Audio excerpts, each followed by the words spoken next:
ஒழுங்கா காட்டாடே.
எதுக்கு உனக்கு ரிமோட் எடுத்து அமைக்கிட்டு இருக்க? அடி வாங்க மட்டும் என்னன்னே பார்க்கலையாடா நீ?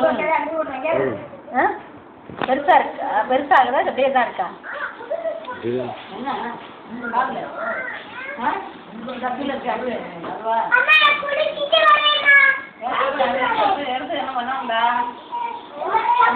என்ன